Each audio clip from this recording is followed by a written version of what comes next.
গত ভিডিওতে আমি বলছিলাম যে ছাগল পুষতে হলে অবশ্যই নিজেকে ছাগল হতে হবে, ছাগলের মতন ব্যবহার করতে হবে। ঠিক তেমনই নিজে ছাগল পুষতে হলে নিজেকে ছাগলই হতে হবে। তো আমি এই ছাগলটাকে প্রচুর পরিমাণে আমি আদর করি, কিনে আনছিলাম আজ থেকে প্রায় 3-4 মাস আগে। তো নিয়ে আসার পর থেকে তাকে মানে প্রচুর পরিমাণে আদর করি, সব সময় কাছে টেনে রাখি।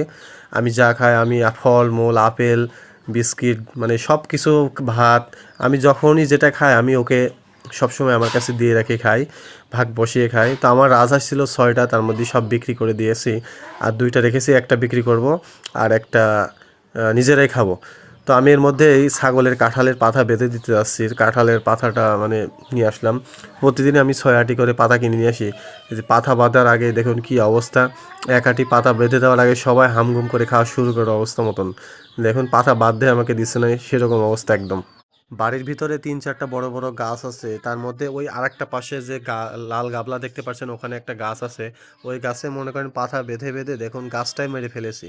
কি আর করা যাবে, পাতা তো বাধাই লাগবে, আর ওখানে তো কোনো বাঁশ খুঁটি পোঁতা যাবে না, কারণ আমার যে ছাগল, বাঁশ খুঁটি পুঁতলে একদম অবস্থা খারাপ হয়ে যাবে, মানে সেই ভেঙে একদম চুরমার করে ফেলবে।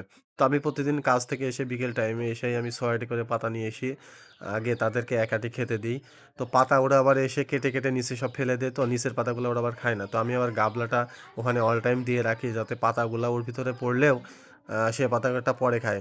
আমার আবার অনেক শৌখিন ছাগল, তো মানে পাতা ওর উপর পড়লেও তারা খেতে চায় না, তারপরও জোর করে খাওয়ানো লাগে, এমন অবস্থা। আমার এই ধাড়ির আজকের 2 দিন থেকে শরীর